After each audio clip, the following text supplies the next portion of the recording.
모습은 달라도 예수님 당분간 바라네. 사랑과 선행으로 서로를 격려해 따스함으로 모든 어가리. 주님 우리 안에 함께 하시니 형제자매의 기쁨과 슬픔 느끼네. 내 안에 있는 주님 모습 보네. 그분 기뻐하시네.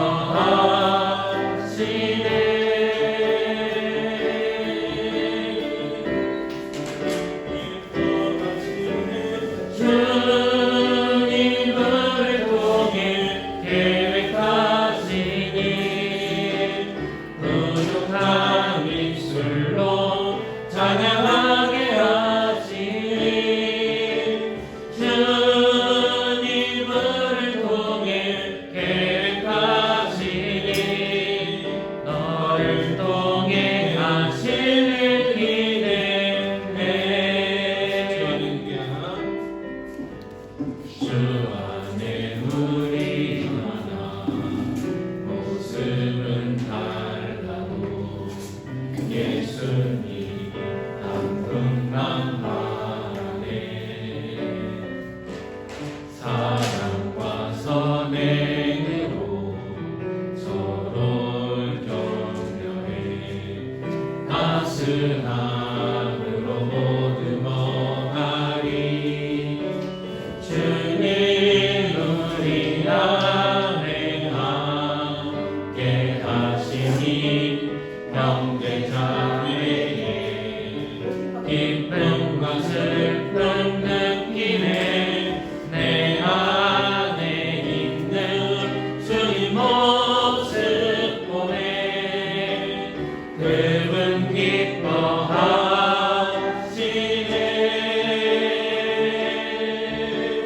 그분 기뻐하시네. 주님을 통해 계획하시니 부족한 입술로 찬양하게 하시니. 주님을 통해 계획하시니 너를 통해 하실 일 기대해. 이 시간에 주만 바라볼지라 주셨습니다. 하나님의 사랑을 사모하는 자, 하나님의 평안을 바라보는 자 하겠습니다.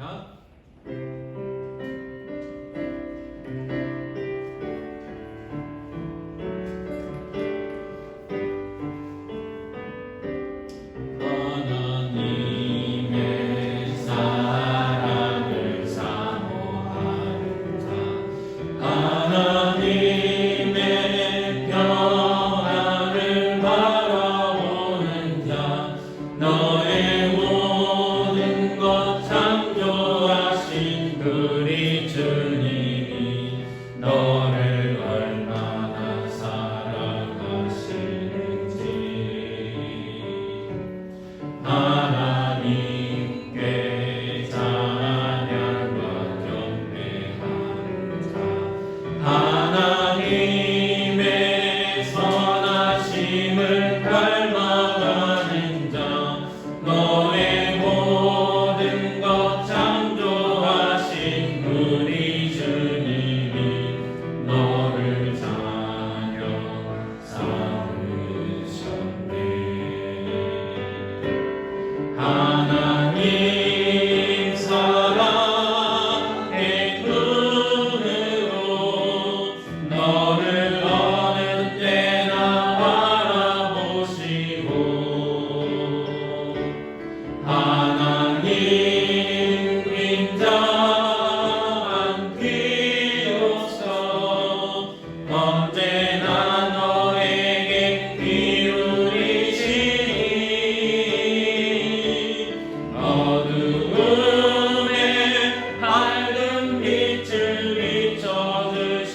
창조하신 우리 주님이 너를 얼마나 사랑하시는지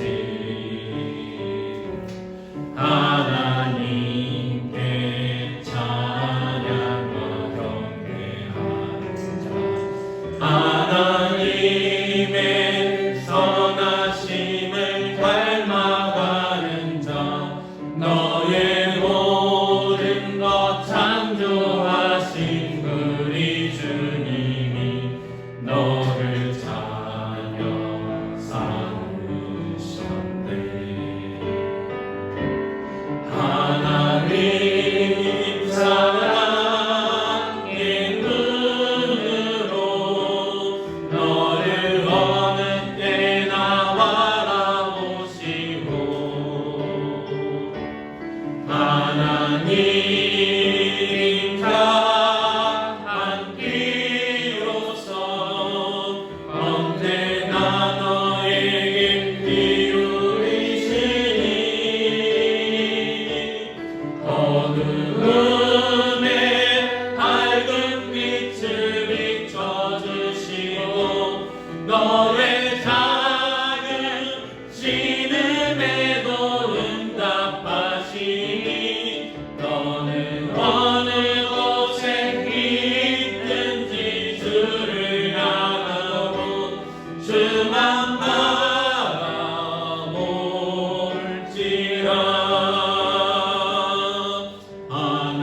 하나님 사랑의 눈으로 너를 어느 때나 바라보시고 하나님 자한 귀로서 언제나 너에게 기울이시니 어두움에 밝은 빛을 비춰주시고 너의 작은 신음에도 응답하시니 너는 어느 곳에 있든지 주를 향하고 주만 바라볼지라. 주만 바라볼지라. 아멘. 사도신경을 신으로 신호 고백하시겠습니다. 전능가사 천지를 만드신 하나님 아버지를 믿사오며 그의 아들 우리 주 예수 그리스도를 믿사오니 이런 성령을 잉태하사 동정녀 마리아에게 하시고 본디오 빌라도에게 고난을 받으사 십자가에 못 박혀 죽으시고 감사한 뒤 사흘 만에 죽은 자 가운데서 다시 살아나시며 하늘에 오르사 전능하신 하나님 우편한 자 계시다가 저리로서 산자와 죽은 자를 심판하러 오시리라. 성령을 믿사오며 거룩한 공의와 성도가 서로 교통하는 것과 죄를 사하여 주시는 것과 몸 다시 사는 것과 영원히 사는 것을 믿사옵나이다. 네. 네, 오늘은 다시 크리스천 베이지 이거 공부하도록 하겠습니다. 그래서 우리가 어디까지 했었냐면 예수님의 그 십자가에 죽으심까지 했었어요. 그래서 오늘은 예수님의 부활을 하겠습니다. 그래서 82페이지 여러분 교재 82쪽입니다. 부활.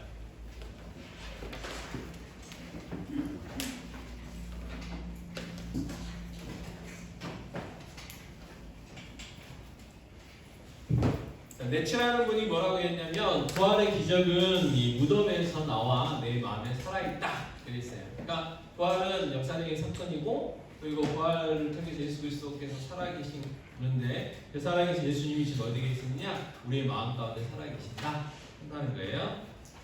자, 고린도전서 15장 17절에서 19절 말씀 이렇게 공부하겠습니다. 그리스도께서 다시 살아나신 일이 없으면 너희 믿음도 헛되고 너희가 여전히 죄 가운데 있을 것이요 또한 그리스도 안에서 잠자는 자도 망하였으리니 만일 그리스도 안에서 우리가 버리는 것이 다만 이 세상의 삶뿐이면 모든 사람 가운데 우리가 더욱 불쌍한 자이라 했어요.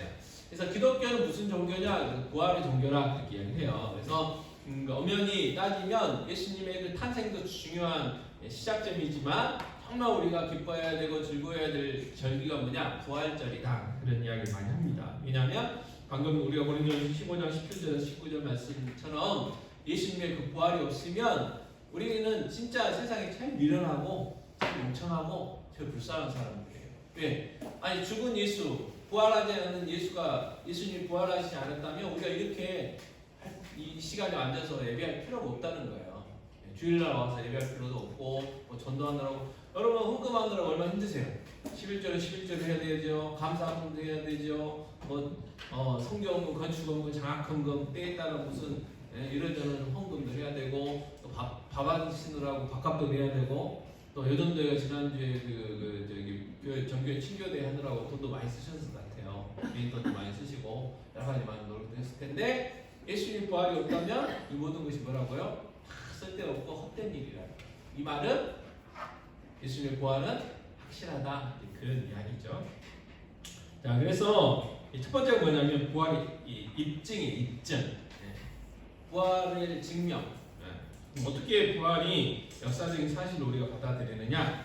자, 우리 모두가 지금 엊그저께 노량이라는 영화가 개봉을 했어요. 그래서 1000만이 안 됐어요. 뭐 한산 제첩이라든지 그 명량 12척하고 뭐 300점 넘게 무찔렀다는 거는 이제 1000만이 넘었거든요. 근데 좀 죄송합니다. 제가 명량하고 한산은 영화관 가서 봤는데 노량은 시간이 없어가지고 못 봤어요. 그래가지고 1000만이 안 넘는 거 모르겠는데 어쨌든 이순신 장군을 우리가 어떻게 해요? 역사적인 인물이 아니라고 의심하는 사람이 한 명도 없어요. 그죠? 한 명도 없어요. 다 이재래라는 데 살아있어가지고 그때 우리나라를 구한 성웅이라고 붙이잖아요. 이순신 장군을. 그래서 이순신 장군이 그 지나가는 그 곳곳마다 사당이 있어요. 사당. 그리고 막 큰 그 초상화 걸어놓고 그만큼 이제 위대하게 우리가 이제 이야기를 하는데 그것처럼 예수님도 뭐예요? 분명히 역사적인 사실이에요. 예수님이 언제 태어나셔서 언제 활동하시고 언제 죽었냐? 로마 시대. 그러니까 아주 미개한. 예전에는 문자가 없는 때도 있었어요. 그리고 문자를 이렇게 거북이 뭐 등에다도 쓰기도 하고, 그걸 각골 문자라고 하기도 하고, 그다음에 이제 파피루스라고 뭐 대나무라든지 또 이게 뭐 양피지 같은데 이제 쓰던 이제 시절도 있었고, 그리고 이제 글자가 안 만들어지면 무슨 이상한 기호들 만들어가지고 이렇게 하던 시절들이 있었어요. 근데 그때 예수님 활동하신 게 아니고 정확하게 정말 로마 그 제국이 왕성하게 활동하던 그때에 예수님이 태어나셨고, 그리고 정말 예수님이 역사적인 인물이라는 것을 증명하기 위해서 어떻게 해요? 로마가 그 이스라엘을 지배하고 있었단 말이에요. 그래서 그 문서들이 다 남아있는 거예요. 그래서 우리가 신앙 고백할 때마다 누구를 이야기하냐면 빌라도 총독을 이야기해요. 빌라도 총독. 예수님이 그때 활동하셨던 그 시대에 그 이스라엘을 다스리고 있었던 그 총독이 누구였냐면 빌라도였습니다. 그리고 빌라도가 예수님을 사형 선고를 하죠. 그래서 예수님을 십자가에 못 박으라고 이렇게 허가를 해준 사람이 빌라도.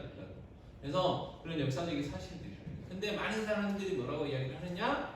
예수님을 그냥 그 박역거세라든지 당군이라든지 뭐 그런 사람들처럼 세상 사람들은 생각을 해요. 그래서 예수님의 생일을 하면 진짜 생일인가 그런 생각 않고 그냥 공휴일.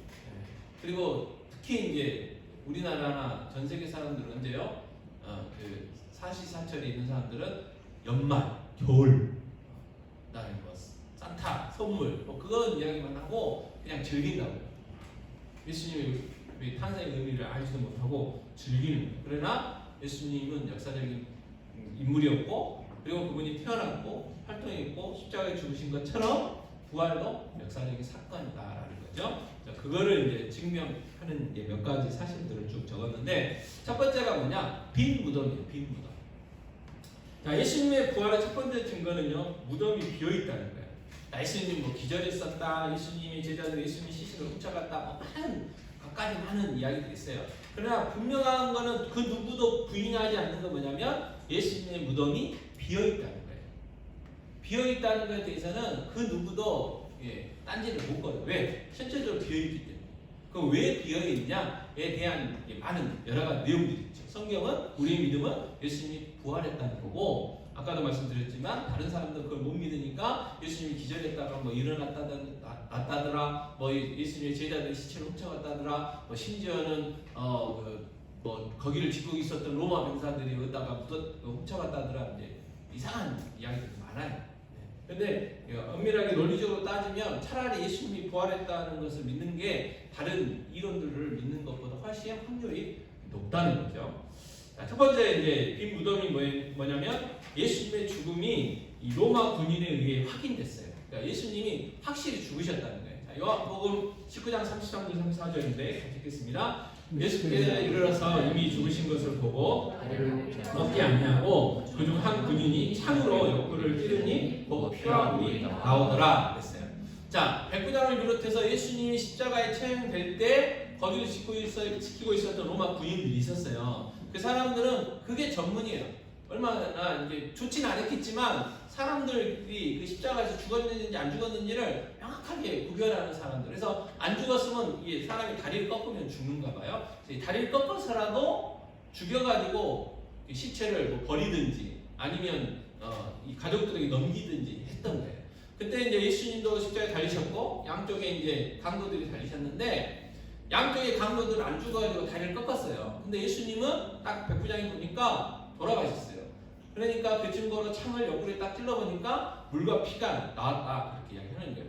그래서 이게 이제 의학적으로 사람이 죽으면 우리가 피를 이렇게 흘리면 빨간거 그렇게 하나로 나오잖아요. 근데 사람이 죽으면 이 물과 피로 이렇게 나눠준다고 해요. 그래서 의학적인 사실이라고 이야기하잖아요. 그래서 그걸 딱 보고 죽으셨구나. 그래가지고 아리마디우스에게 그대로 시체를 이렇게 줬다고 성경이 기록하고 있죠. 그래서 로마 군인에 의해서 확인이 됐습니다. 또 마가복음 15장 44절 45절 같이 읽겠습니다. 빌라도는 예수님이 벌써 죽었을까 하고 이상히 여겨 백부장을 불러 죽은 지가 오래냐 묻고 백부장에게 알아본 후에 요셉에게 시체를 내주는지라 했어요. 예수님이 그러니까 그 강도들이 안 죽었 것처럼 예수님이 시간적으로 안 돌아가셨다고 생각을 했던 거예요. 빌라도 총독은. 근데 백부장이 확인해 보니까 완전히 죽으셨다는 거예요. 그러니까 예수님이 기절하셨다 어쨌다 이거는 그냥 지어낸 얘기다 그 이야기죠.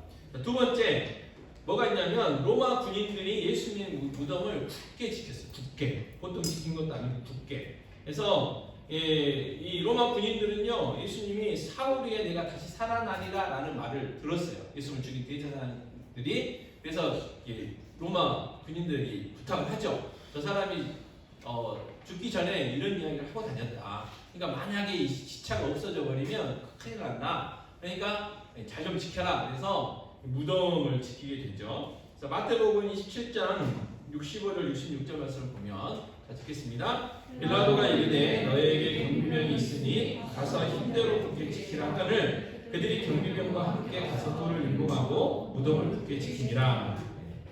자, 그 이스라엘의 무덤은 우리처럼 이렇게 땅을 파가지고 분봉을 세우는 게 아니고 그 바위 틈을 이렇게 파가지고 입구를 낸 다음에 안에다가 이제 안치실 침대 비슷하게 돌을 만들어 놓고 거기다 시체를 넣고 그 입구를 큰 돌로 막아요.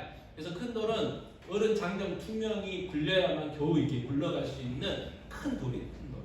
그리고 이 로마군이 뭐냐면 인봉을 한 거예요. 인봉. 우리가 그 중요한 문서 같은 거는 이렇게 딱 인을 박잖아요. 그래서 딱 뜯으면 이거 누가 뜯었네 이거 알 수 있는 것처럼 이 돌 무덤도 그렇게 했다는 거예요. 그리고 이 4명이 한 조가 돼가지고 16명이 시간을 딱 쪼개가지고 계속 지키고 있었어요. 그러니까 빈 시간이 없는 거예요. 빈 시간이 계속해서 지키고 있었어요. 그리고 만약에 이제 예수님의 시체가 없어졌다 그러면 사형 군사들은. 근데 예수님의 제자들은 1명 죽고 11명 남았단 말이에요. 그러니까 만약에 그 예수님의 제자들이 시체를 가져가려면 16명하고 싸워야 돼요. 그것도 어떤 사람들이냐? 전쟁에 능한 군인들하고. 예수님의 제자들은 그 열심당 한두 명 빼고는 다 어부들이고 세리고 그래요. 그러니까 싸움 못하는 거예요. 무기도 없고 예수님 잡혔을 때 다 도망갔잖아요. 그런 사람들이 용감하게 막 바뀌어갖고 예수님 시체를 가져갔다? 있을 수가 없다는 거죠.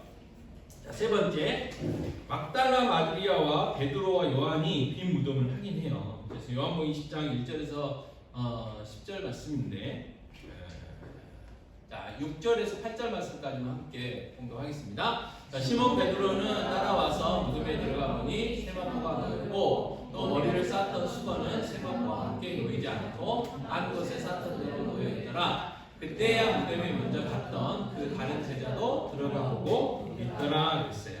자, 예수님이 그 6월절 전달 돌아가셨어요. 그래서 갑자기 아리마다 요셉의 무덤에 안치시키느라고 장례를 제대로 못 치렀어요. 향품 같은 거 놓고 막 해야 되는데 못했어요. 그래서 그 안식일이 끝나자마자 그 새벽에 마리아를 비롯해 여자들이 이제 무덤에 가서 예수님 시체에 그 장례 치르려고 왔었죠. 가봤더니 무덤 문이 열려 있는 거예요. 그래서 봤더니 예수 시체가 없어졌어요. 그래서 막 울고 있었죠. 그리고 예수님이 부활했다는 것을 부활하신 주님 만나고 제자들한테 이야기했더니 베드로와 요한이 막 성질 급한 베드로와 요한이 쫓아오는 거예요. 그리고 무덤에 들어갔어요. 그리고 확인을 해요. 확인을 합니다. 근데 이제 요한복음에서 예수님의 그 세마포가 놓여 있다 이 부분이 어떻게 기록이 됐냐면 유대인들은 미라처럼 이렇게 시체를 쌌어요. 머리도 쌓고 몸도 이렇게 붕대로 둘둘둘 감아가지고 안치를 시켰거든요.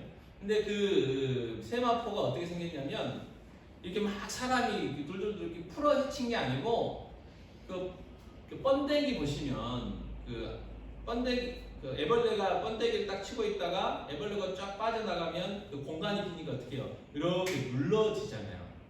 그래가지고 그거 볶아갖고 맛있게 먹잖아요. 안 드셔보셨나요? 네.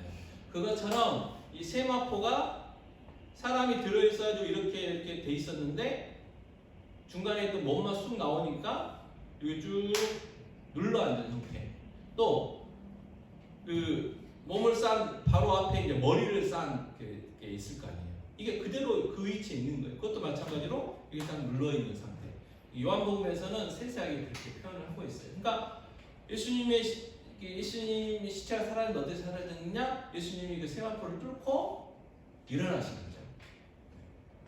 예수님이 그 제자들 모여 있을 때 어떻게 해요? 문이 다 닫혀 있는 갑자기 나타나셨잖아요. 그러니까 벽을 뚫고 오신 거예요. 그러니까 부활하신 몸은 그 이전의 몸과는 다른 거예요. 우리가 우리의 어떤 상식으로 이야기하면 4차원 세계의 어떤 그런 몸이 되신 거죠. 그래서 막달라 마리아와 베드로 요한이 빈 무덤을 확인했고요. 또 여자들이 빈 무덤을 확인했다고 또 나와요. 누가복음, 마가복음 같은데. 누가복음 24장 1절부터 3절 같이 읽겠습니다.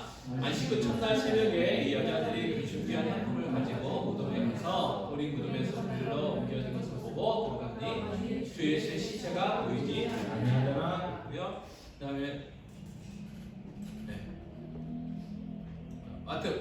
그다음에 다섯 번째 무덤을 지키던 자들이 빈 무덤을 확인했어요. 그래서 마태복음 28장 4절 같이 읽겠습니다. 지키던 자들이 그를 무서워하며 떨며 죽은 사람같이 되었더라. 무슨 이야기? 앞에서 지키고 있었는데 갑자기 예수가 나타난 거예요. 돌문이 천사들이 굴렸다고 성경 이야기 하잖아요. 갑자기 돌문이 굴러지더니 자기들 안 했는데 그리고 누가 오지도 안 했는데 돌문이 굴러가더니 예수님이 살아서 나오신 거예요. 그러니까 얼마나 놀랬겠어요. 그 사람들은 믿음이 없으니까 유령이냐고 깜짝 놀랐겠지. 어찌됐든 그들도 확인했어요. 그리고 뭐라고 했느냐? 쫓아갔죠.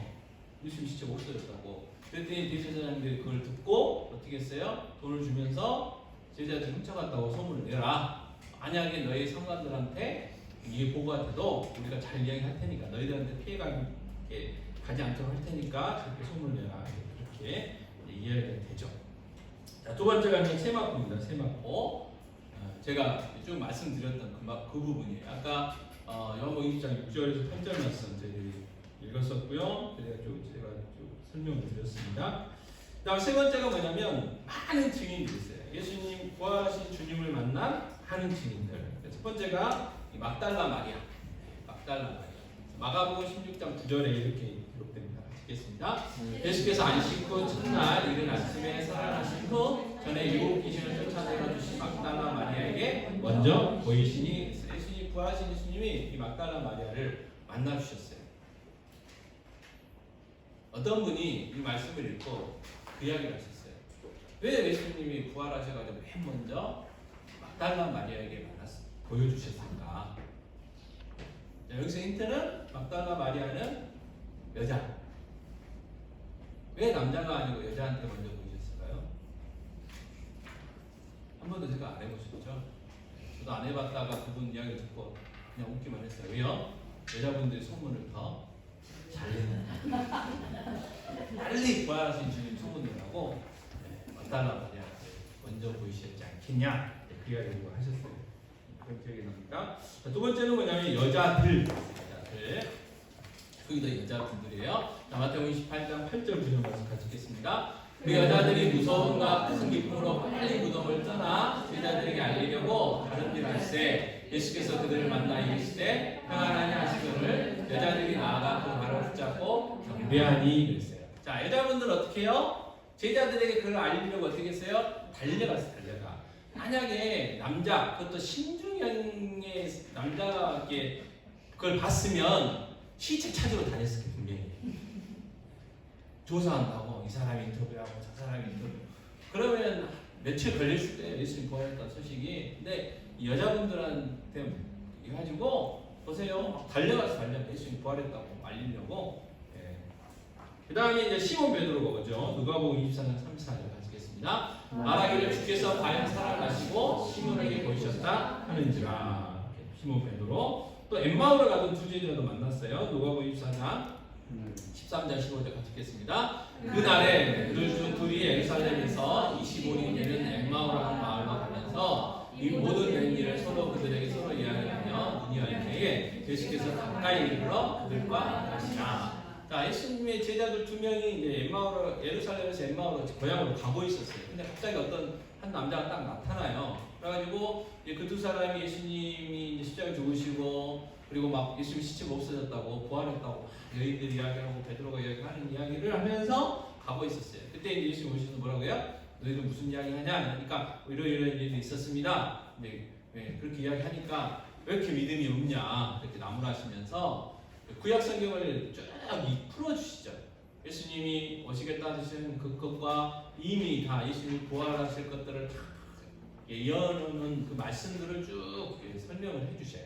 그러면서 이제 도착해가지고 식사를 하시죠. 그러고 나서 이제 그들이 눈이 밝아져갖고 어떻게 해요? 예수님이 그 부활하신 주님이라는 거를 안 거예요. 그러니까 자세히 보면 어떻게 보면 예수님이신지 알지만 여기서 우리가 좀 추정해 볼 수 있는 거는 정말 부활하신 주님은 그 이전과는 좀 다른 그런 모습일 거라 우리가 짐작할 수 있죠. 그래서 다시 어떻게 해요? 예루살렘으로 올라가죠. 이 두 제자가 그리고 부활하신 주님을 만났다고 간증을 합니다. 그 다음에 이제 도마에게도 나타나셨어요. 요한복음 20장 26절에서 27절 같이 읽겠습니다. 도마에게 이르시되 내 손가락을 이 미리 내밀어 내 손을 보고 내 손을 내밀어 내 옆구리에 넣어보라. 그리하여 믿음 없는 자가 되지 말고 믿는 자가 되라. 도마가 대답하여 이르되 나의 주님이시오 나의 하나님이시니이다 그랬어요. 자, 이 사건 아시죠? 그 10명의 제자들이 모여 있었어요. 그때 누가 없었냐? 도마가 없었어요.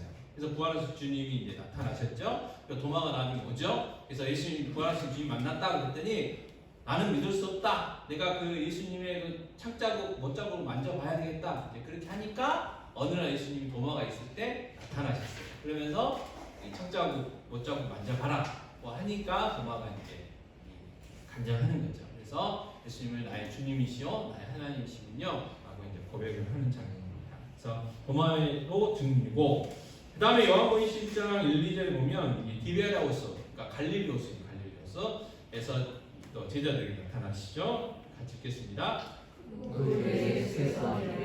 그래서 또 제자들에게 자기를 나타내셨으니 나타내신 일은 나타내신 일이 아니라 시몬 베드로와 두두거라는 도마와 갈릴리 가나 사람 나다넬과 세베대의 아들들과 또 다른 제자들이 함께 있더니 그랬어요. 자, 예수님이 그 돌아가시기 전에 뭐라고 했냐면 내가 부활한 다음에 갈릴리 호수에 갈 테니 우리 거기서 만나자 그랬어요. 근데 이제 이 사람들은 그 약속은 모르고 그냥 그 어부들이 많잖아요. 그러니까 이제 고향으로 간 거예요. 갈릴리 호수로. 그래서 몇몇 어부들이 고향을 가니까 할 일 없는 다른 사람들도 나도 가자 해가지고 갔어요. 거기서 이제 고기를 잡고 있었죠. 근데 이제 안 잡혔어요. 근데 무태에서 어떤 사람이 오른쪽에다 해봐라 그랬더니 물고기가 많이 잡혔잖아요. 153마리. 그래가지고 그 요한이 주님이시다 그러니까 이제 베드로가 수영하고 갔잖아요. 아마 그 수영대에 나갔으면 그때 베드로가 세계 신기록 분명히 했을 거예요. 원래 어부니까 얼마나 수영을 잘했겠습니까? 그래가지고 예수님 만나서 이제 같이 식사하고 예수님이 베드로에게 세 번 물어보잖아요. 너 나 사랑하냐? 물어보고 정말 주님이 제 마음 아시잖아요. 하면서 사명 주시고 하는 장면이 이 장면이에요. 그래서 거기에 있던 제자들이 예수님을 만났고, 그 다음 고린도전서 15장 6절 말씀은 이렇게 이야기합니다. 같이 읽겠습니다. 그 후에 500의 형제에게 일시에 보이셨나니 그 중에 지금까지 대다수는 살아있고 어떤 사람은 잠들었으며 그랬어요. 500명의 그 형제들에게 일시에 같이 봤다는 거예요. 자, 그런데 우리가 생각해 봐야 될 게 뭐냐면 성경 시대에는 뭐예요? 남자들은 숫자에 잘 셌는데 여자들이나 아이들은 안 셌단 말이에요. 그러니까 형제라는 거는 남자들 이야기잖아요. 그러니까 500명이 남자들이라면 그 옆에 여자들도 있을 수 있고 또 아이들도 있을 수 있단 말이에요. 그러니까 500명 이상의 사람들에게 예수님이 나타났다는 거예요. 그 말은 뭐냐면 500명, 뭐 심하면 1000명, 1500명의 사람이 한꺼번에 예수님을 봤다는 거예요. 그러니까 이 수많은 사람이 예수님 부활하신 예수님을 만났는데 이 사람들이 동시에 헛것을 볼 수 있겠냐? 없다는 거죠. 확률적으로 없다는 거예요. 그러니까 예수님이 부활하시지 않았다는 걸 믿는 것보다 이 예수님을 믿는 것이 훨씬 더 확률적으로도 맞다. 수학적으로, 통계적으로도 그렇다. 그런 이야기들이 있습니다. 그 다음에 이제 야고보, 고린도전서 15장 7절 같이 읽겠습니다. 그 후에 야고보에게 보이셨으며 그 후에 모든 사도에게와 그랬어요. 여기서 야고보는 예수님의 동생인 동생. 12제자가 아니고 예수님의 동생. 그래서 나중에 예수님의 동생도 어떻게 해요? 순교하죠. 그 전에는 어떤 사람이었어요? 여러분 매일 성경 안 하시죠? 안 하시죠? 새벽 예배 오시는 분들은 하셔요? 하시면 지금 제자 예수님이 바알세불 들렸다고 예수님 잡으러 왔잖아요. 그죠?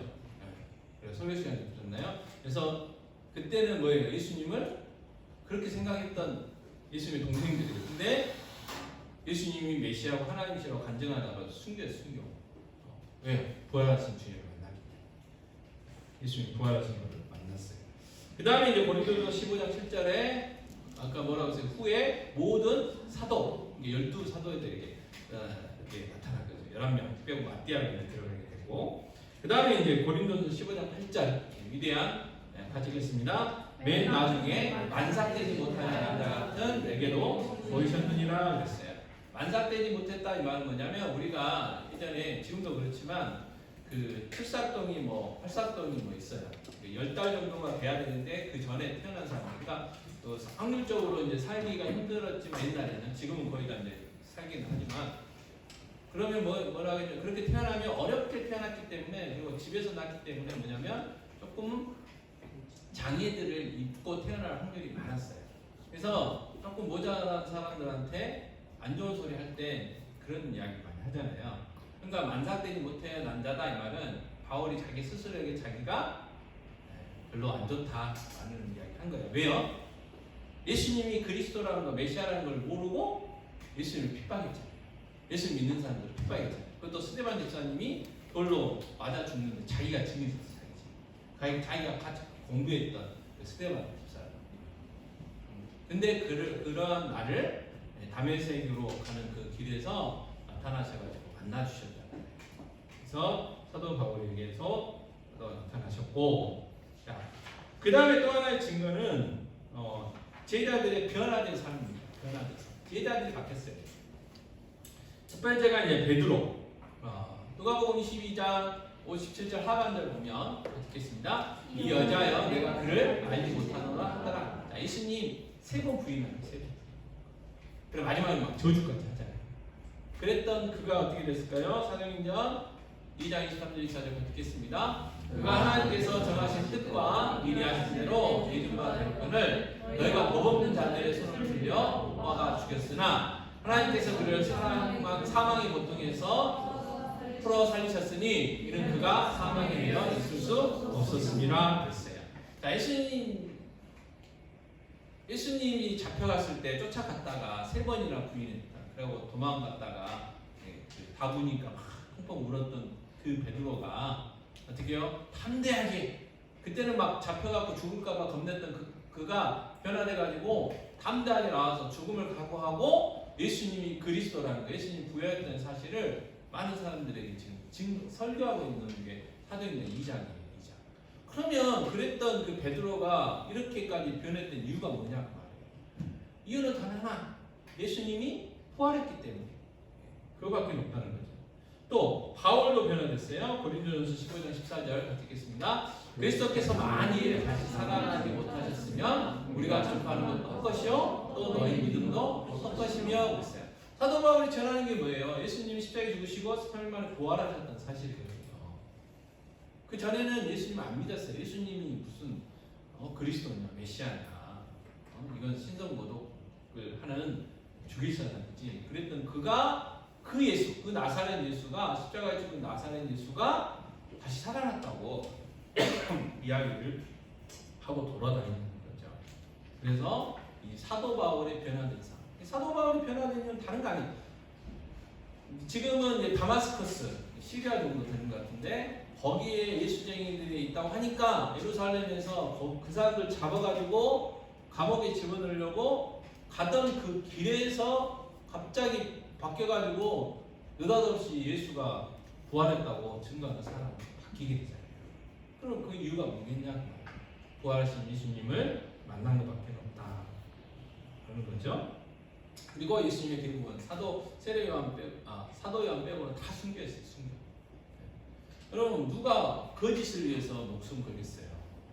예수님이 부활하시지 않았다면 왜 그것 때문에 예수님이 부활했다는 그것으로 인해서 순교했겠냐는 말이에요. 자기 목숨을 거짓을 위해서. 그래서 그 사기꾼들은 계속 거짓말 하다가 어떻게 해요? 잡히면 다 이야기해요. 내가 이렇게 사기쳤다고, 내가 이렇게 거짓말했다고 다 이야기하게 돼 있어요. 근데 이 제자들은 예수님이 부활하셨다는 그 메시지 때문에 순교했다는 거죠. 그래서 제자들의 변화된 모습이 예수님의 부활에 나는 증거가 된다. 그 다음에 5번째가 뭐냐면 예배가 바뀌었어요. 예배의 변화. 사도행전 20장 7절 듣겠습니다. 그 주간의 첫날에 우리가 떡을 떼려 모였더니 바울이 이튿날 떠나고자 하여 그들에게 강론할세 말을 밤중까지 계속하매 그랬어요. 자, 그 주간의 첫날이 언제예요? 주일. 세상 사람들은 일요일. 거기 그때 뭐였어요? 떡을 떼려 하여 모였어요. 그러니까 초대교회 때는 성찬식을 주로 했는데 그 사람들이 모여서 뭐였냐? 예배에 있다는 말이에요. 안식일로 지켰어요. 원래는 토요일이었잖아요. 구약시대. 근데 이게 주일로 옮겼어요. 이유가 뭐냐? 예수님이 그날 부활했기 때문에. 부활한 날을 새 창조의 날로 안식일로 받아들여서 주일날 모인 거죠. 고린도전서 16장 1, 2절에도 그렇습니다. 읽겠습니다. 성도를 위하는 연보에 관하여는 내가 갈라디아 교회들에게 명한 것 같이 너희도 그렇게 해라. 매주 첫날에 너희 각 사람이 수요일에 따라 모아두어서 내가 갈 때에 연보를 하지 않게 하라 했어요. 주일마다 모여서 헌금한 거예요. 그래서 구제연금도 그때 해라 그 말이에요. 근데도 제체일일 안식일이라든지 이렇게 이단들은 토요일날 안식일 지켜야 됩니다. 그래가지고 그 사람들은 토요일날 모여서 예배했어요. 근데 그 사람들한테 다행이겠죠. 갑자기 이제 주 5일 불문제로 바뀌어가지고 그 사람들도 그날 쉬는 사람들은 공휴일이 된 거죠. 그러면서 우리한테 말씀 안 지킨다고 이 말씀도 모르면서 이미 초대교회 때부터 주일에 모였는데, 그죠? 예수님의 그 부활. 그러니까 그 사람들이 안식일을 토요일날 지킨다는 건 뭐냐면 예수님의 부활을 안 믿는 거예요. 그 말은 뭐냐면 예수님을 그리스도로 안 믿는다는 거예요. 그러니까 그 사람들은 뭐예요? 이단. 그래서 이단이라 합니다. 자, 그다음에 부활의 가치를 보겠습니다. 부활의 가치. 부활이 어떤 가치가 있냐 우리에게. 첫 번째, 예언을 입증했어요. 입증.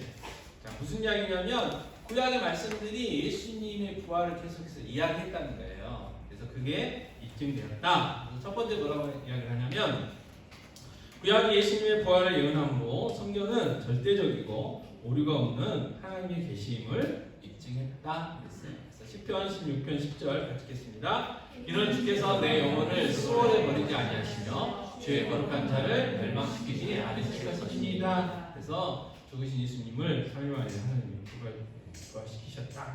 그렇죠? 두 번째는 뭐냐면 예수님도 자신의 부활을 예언하셨어요. 그래서 이제 세 가지로 나눌 수 있는데 사역 초기에 말씀하셨는데 요한복음 2장 19절 21절입니다. 같이 읽겠습니다. 예수께서 대답하여 이르시되 너희가 이 성령을 헐라 내가 사흘 동안에 이르리라 유대인들이 이르되 이 성령은 46년 동안의 재건을 내가 3일 동안에 일으키겠느냐 하더라. 그러나 예수는 성령된 자기 육체를 가리켜 말씀하신 것이라 그랬어요.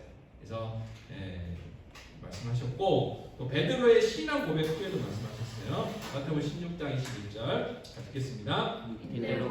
예수 그리스도께서 자기가 예루살렘에 올라가 장로들과 대제사장들과 서기관들에게 많은 고난을 받고 죽임을 당하고 제3일에 살아날 것을 제자들에게 비로소 나타내시니 그랬어요.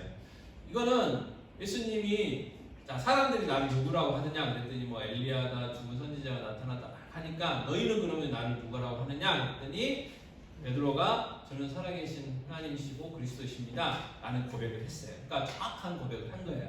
그러니까 이제 때가 됐구나 라고 하시면서 이때부터 예수님 십자가에 죽으시고 그리고 3일 만에 부활하신 사실들을 이제 가르치기 시작을 하신 거예요. 그래서 그때 말씀하셨고 다음에 세 번째 변화산 후에도 말씀하셨어요. 마가복음 9장 9절을 같이 읽겠습니다. 그들이 산에서 내려올 때에 예수님이 경고하시되 인자가 죽은 자 가운데서 살아날 때까지는 본 것은 아무에게도 이르지 말라 하시니 그래서 변화산에 올라가지고 모세와 엘리야 만나실 때 막 형용할 수 없는 모습으로 바뀌셨잖아요. 그래서 하나님의 그 어떤 본체의 모습을 보이신 거예요. 그러니까 베드로와 야고보하고 요한이 너무 황홀했잖아요. 그래서 거기다 천막 3개 쳐놓고 그냥 우리 여기서 삽시다 그랬더니 예수님이 이제 그러지 말라고 이야기하시고 그 다음에 이제 내려가시기 전에 당부하신 거예요. 내가 부활할 때까지는 이 사실을 이야기하지 말아라 이렇게 한 거죠. 그러니까 예수님이 죽으시고 부활하실 것을 이때로 말씀해 주셨고 그 다음에 세 번째로 천사가 예수님이 예언하는 것을 어떻게 했냐 확증했다. 자, 마태복음 28장 6절 같이 읽겠습니다. 그가 여가 계시지 않고 그가 말씀하신 대로 살아나셨느니라 와서 그가 누우셨던 것을 보라 했어요. 자, 무덤을 열어놓은 천사들이 무덤 옆에 있었잖아요. 그래서 여자들이 와서 울니까 예수님이 어디 갔냐고 하니까 예수님 살아나셨다. 그리고 말씀대로 이루어졌다. 라고 천사가 이야기해 주셨다는 거고 자, 두 번째 부활이 왜 가치가 있느냐 우리의 구원을 확증했어요. 확실한 증거. 우리가 구원받았다는 것에 확실한 증거예요. 자, 로마서 4장 25절 같이 읽겠습니다. 예수는 우리가 범죄한 것 때문에 내주이 되고 또한 우리를 의롭히시기 위하여 살아나셨느니라 했어요. 그래서 예수님의 부활이 우리가 구원받았다는 영수증이에요. 영수증. 그래서 예수님의 죽음은 제가 요구하는 대가를 충족시켰죠. 왜? 그 죄를 용서받으려면 죄 지은 사람이 죽어야 돼요. 근데 우리가 죽어야 되는데 예수님이 대신 죽어주셨어요. 자, 우리가 1000만원 빚을 갚아야 돼요. 근데 다른 사람이 내 대신 1000만원 빚을 갚았어요. 내가 안 갚았지만 빚을 갚아줬어요. 그러니까 나는 더 이상 빚쟁이가 아닌 거예요. 그래서 예수님이 나 대신 죽어주셨어요. 내가 죽어야 되는데 그래서 죄의 요구하는 대가를 예수님이 죽어주심으로 해서 충족해 주셨어요. 따라서 이 믿음으로 예수 그리스도를 우리를 죄와 죽음에서 구한 구세주로 받아들이면 예수님의 부활은 우리의 구원에 안전하다는 것을 보장한다. 그래서 영수증이라는 것이 이 물건을 구입하면 내가 구입했다는 확실한 증거잖아요. 누가 확실히 걸면 영수증 보여주면 되잖아요. 영수증. 아니 봐라 내가 돈 주고 샀다. 그리고 회계감사할 때 아무리 뭐라 해도 영수증 없으면 안 되잖아요. 그래서 영수증이 굉장히 중요한 것처럼 예수님의 그 부활이 내가 구원받았다는 확실한 증거라는 증거. 그래서 요한복음 19장 30절 예수님이 돌아가시면서 뭐라고 하셨냐면 같이 읽겠습니다. 예수께서 신포도주를 받으신 후에 이르시되 다 이뤘다 하시고 너를 숙이니 영원히 떠나가시니라 했어요. 그래서 예수님이 다 이루셨어요. 뭘 이루셨어요? 의의 죄에 대한 대가를 다 이루셨어요. 십자가에서 어떻게 본인이 죽으신 데에서. 그리고 다시 살아나서 가심으로 인해서 우리가 예수님이 십자가에서 우리 죄를 다 깨끗하게 다 대가를 치르셨다는 것을 이렇게 보여주셨어요. 그리고 예수님이 살아계셔서 했던 모든 말씀들이 다 진리라는 것이 또 증명이 된 거죠. 그래서 예수님의 부활이 중요합니다. 그다음에 세 번째 어떤 부활이 우리에게 가치가 있느냐면 사망, 죽음을 정복해서 정복.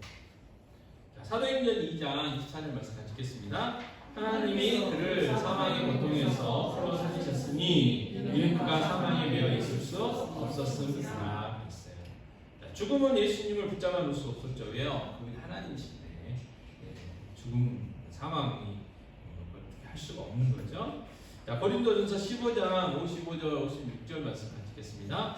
사망아 너의 승리가 어디 있느냐? 사망아 내가 쏘는 것이 어디 있느냐? 사망이 쏘는 것은 죄요 죄의 권능은 율법이라 했어요.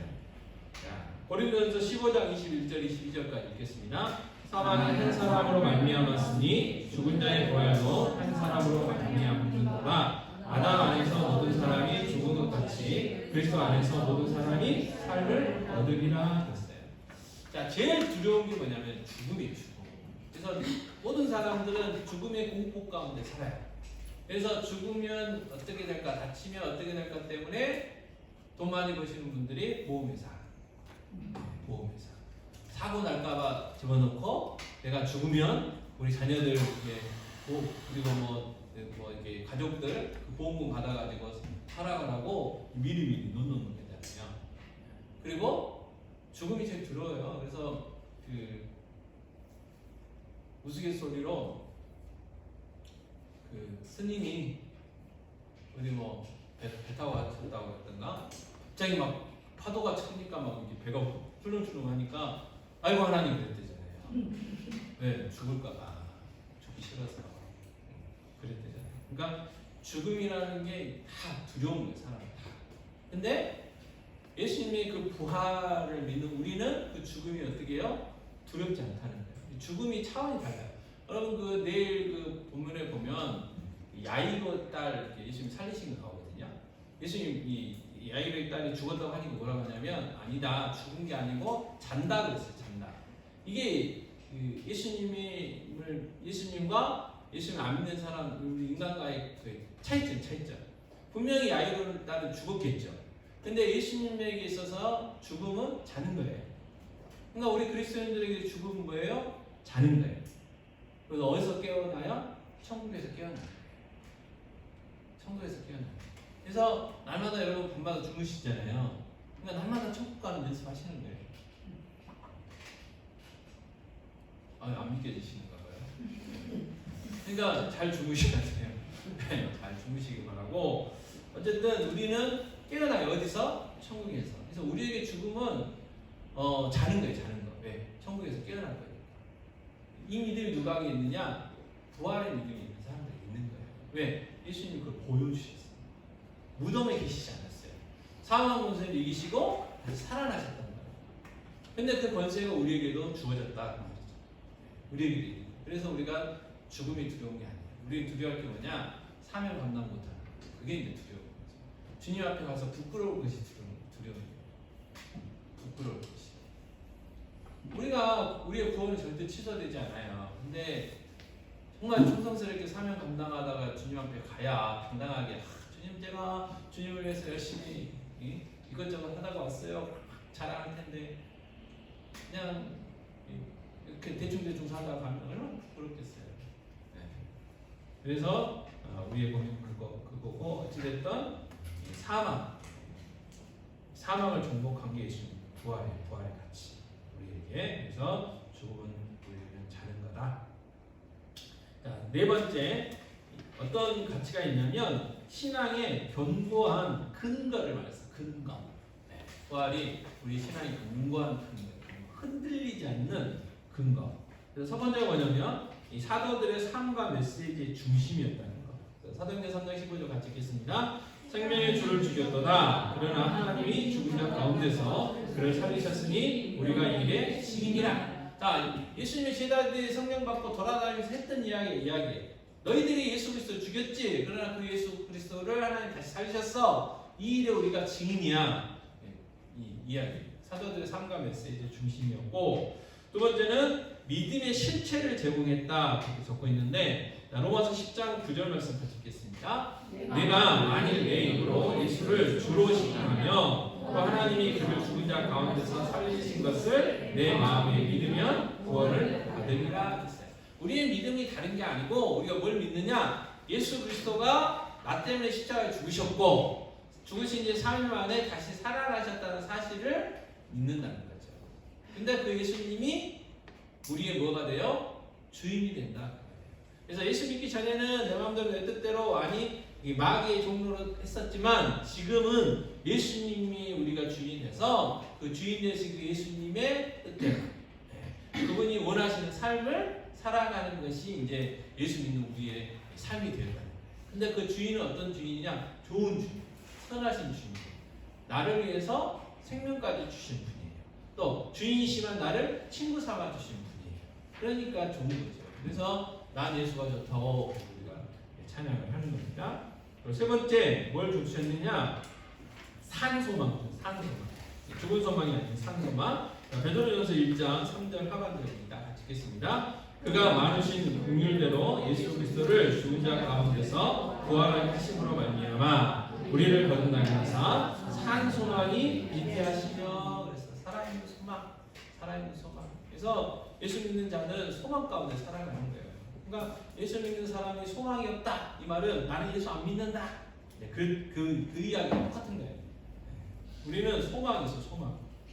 예수님 때문에 소망이 있어. 시바에서는 뭐 다르게 표현하면 살맛이 나야 된다. 살맛이. 오늘도 내일도 모레도 우리는 살맛이 있는 사람들이에요. 자, 네 번째 신자의 몸의 부활이 본이 된다. 성경은 천절매라고 되어 하는데 로마서 6장 5절 말씀 같이 읽겠습니다. 만일 우리가 그의 중심과 같은 모양으로 연합한다고 하시면 또한 그의 부활과 같은 모양으로 연합한다고 되리라.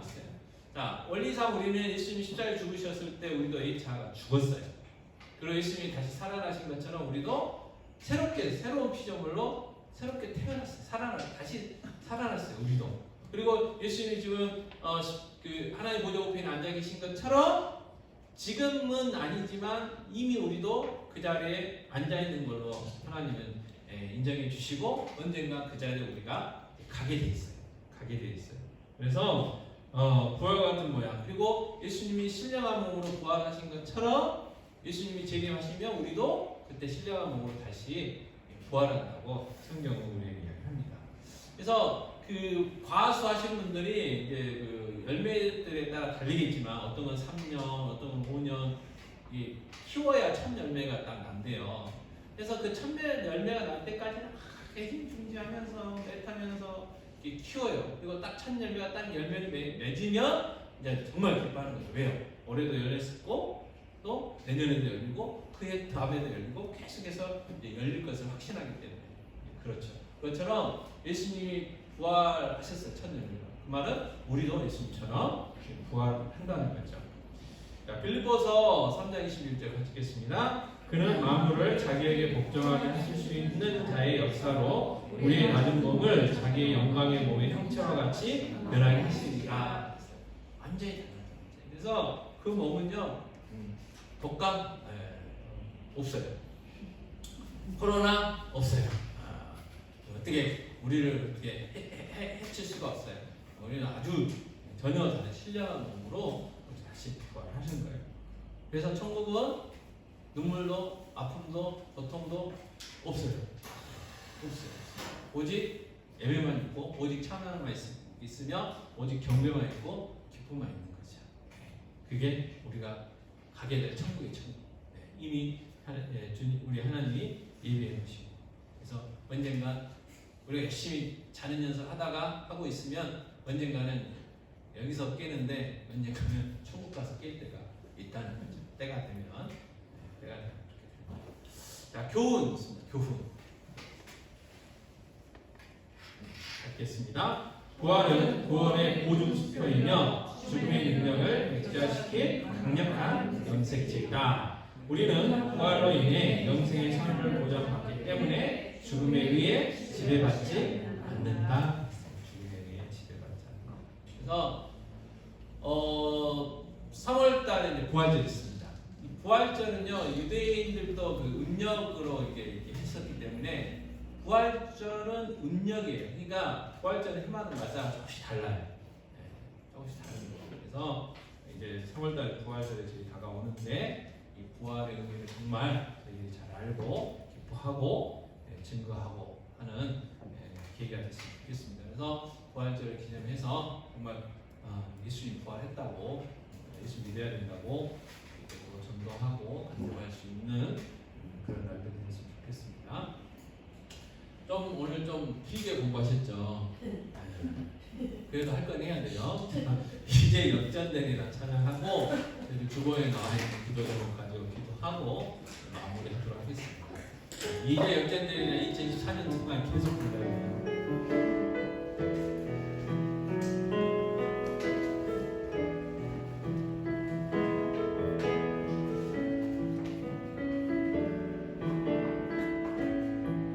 기도를 멈추지 마라. 눈앞에 상황이 마음을 불러도 원망치 마라. 너의 입을 지켜라. 저들은 너의 입을 보고 있다. 마음을 뺏기지 마라. 내가 널 보지 않는다는 소리에 너의 모든 게 들리해도 너는 기도를 계속해라. 너 기도를 멈추지 마라.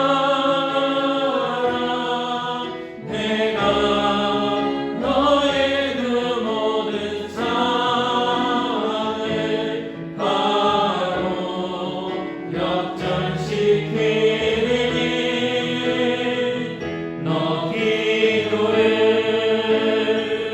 멈추지 마라.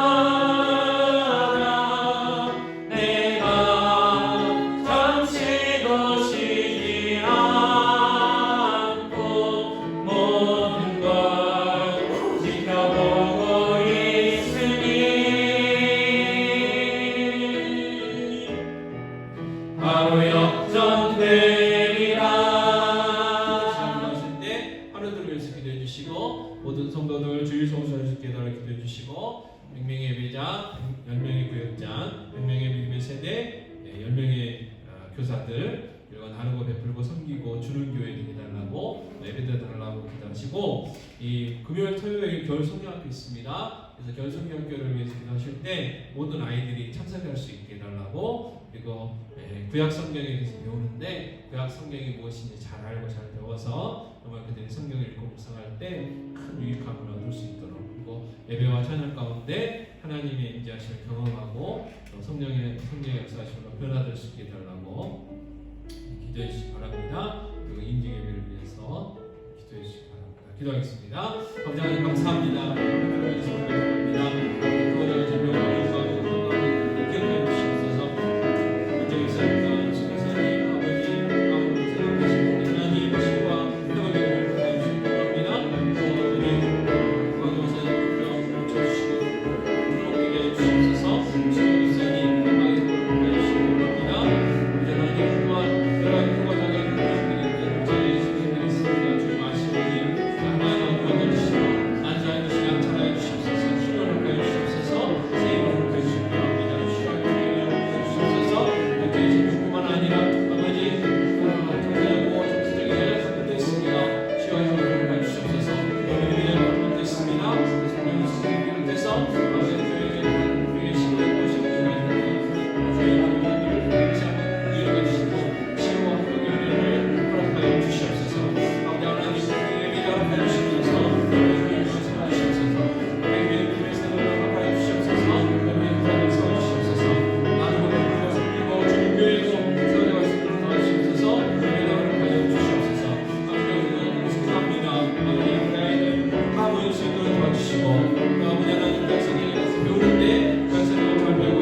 위해서 기도합니다. 크고 작은 질병으로 어려운 가운데 있는 분들 계십니다. 특별히 아무로 고생하는 우리 안치근 집사님, 안치근 원사님 기억하여 주시고 치유와 회복의 은혜를 허락하여 주시옵소서. 회복으로 고생하신 유광영 원사님 치유와 회복의 은혜를 허락하여 주시고 또 여러가지 몸이 연약하여 아버지 그동안 힘들었던 우리 신경 집사님 회복시켜 주시고 그래서 예배의 발걸음들이 끊어지지 않도록 도와주시옵소서. 그 외에 여러가지 크고 작은 어려움들이 있습니다. 주님 아십니다. 남들에게 말 못하는 어려움들이 있습니다. 주님 아십니다. 주여 특별히 귀한 권사님들에게 치유와 회복의 은혜를 허락하여 주셔서 정말 주님 부르시는 그날까지 요호수아처럼 갈렙처럼 모세처럼 귀한 사명 감당하게 하시고 아버지 무엇보다도 예배의 발걸음이 끊어지지 않는 귀한 은혜들을 허락하여 주시옵소서.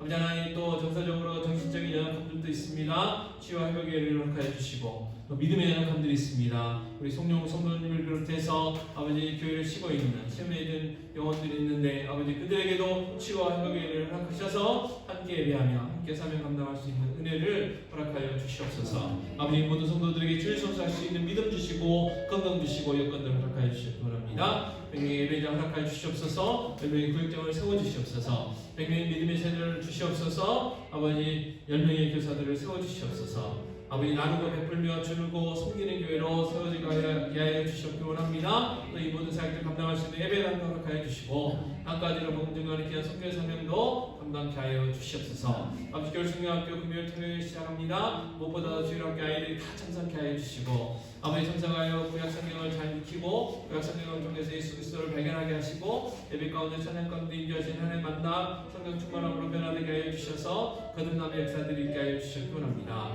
또 임직 예배를 위해서 기도합니다. 아버지 이 임직 예배를 통해서 세워지는 귀한 분들 정말 다시 한번 기도를 준비하게 하시고 아버지 이분들의 귀한 헌신과 수고를 통해서 다시 한번 교회가 새로워지게 하여 주시고 다시 한번 하나님 기뻐하시는 교회로 아름답게 세워져 갈 수 있도록 은혜 베풀어 주시기 원합니다. 그 외에 하나님 아버지 우리의 가정, 직장, 사업을 위해서 자녀들을 위해서 기도하는 기도 제목들이 다 응답되게 하여 주시옵소서. 아버지 기도한 것처럼 찬양한 것처럼 기도를 쉬지 않게 하여 주시고 역정시키는 그 하나님을 경험하고 만나게 하셔서 올 한 해 동안 많은 간증거리들을 우리에게 허락하여 주시옵소서. 너를 발걸음도 지켜주시옵소서. 오늘 밤도 평안한 밤 잠 잘 잘 수 있도록 주의 은혜를 허락하여 주시옵소서. 이 모든 말씀 우리 주 예수 그리스도의 이름으로 기도합니다. 예. 하늘에 계신 우리 아버지여 우리 거룩히 여김을 받으시오며 나라의 마옵시며 시 하늘에서 이루어진 것 같이 땅에서도 이루어지이다.